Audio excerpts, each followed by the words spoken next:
Hello, welcome to Levant TV headlines. At least 4 people have been killed and 17 wounded in a double bomb blast in Syria's central city of Homs. A roadside bomb blast killed a Kurdish Peshmerga major general and 3 of his bodyguards in Iraq's Dakouk region. Saudi King Salman phoned US President Barack Obama to express his regret for missing a high-profile summit at the White House and Camp David this week and review the agenda for the meeting with Gulf leaders.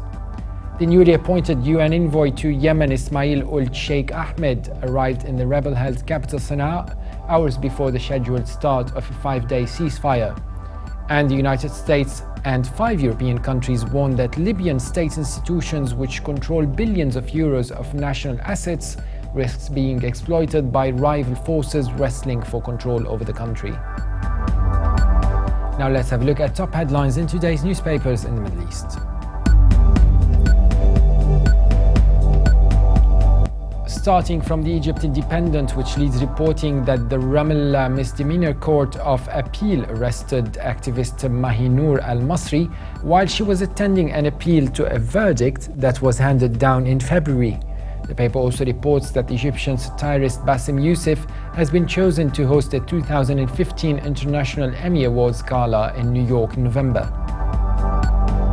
From Beirut, the Daily Star leads reporting that head of the UN peacekeeping force in Lebanon, Major General Luciano Portolono, said Lebanon and Israel have showed willingness to maintain stability along the border. The paper also reports that Australia has pledged $10 million Australian dollars in aid to Lebanon to help soften the blow of the Syrian spillover. From the UAE, the Khalij Times leads reporting that a Moroccan F-16 warplane has gone missing while on a mission with Saudi-led forces in Yemen.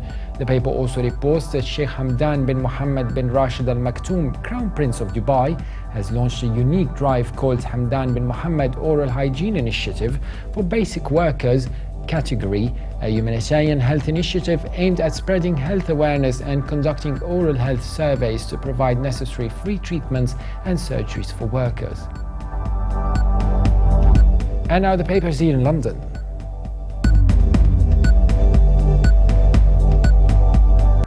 The Independent leads reporting that a Canadian-Egyptian journalist who is on trial in Egypt is suing his employer, Al Jazeera, and seeking $100 million in compensation over accusations of negligence. The TV broadcaster suggested Al Jazeera's actions directly led to his incarceration.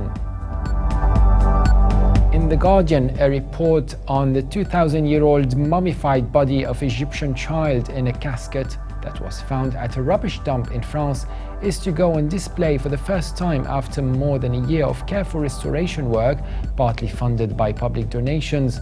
The mummy, whose name from the hieroglyphics is Taiset, is believed to date from around 350 BC.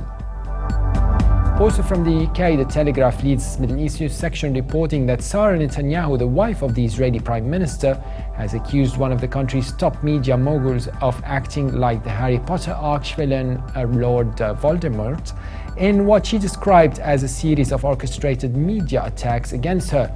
Mrs. Netanyahu was testifying in court in defense against charges by the former head housekeeper for the Prime Minister's residence in Jerusalem. And now international papers.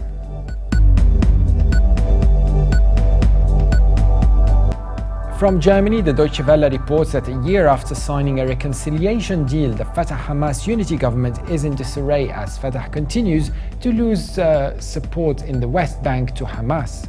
Despite promising to never negotiate with terrorists, Israel appears to have sidelined the Palestinian Authority and is currently holding secret talks with Hamas to reach an understanding on a long-term quiet, which would include Israel significantly easing its blockade on Gaza.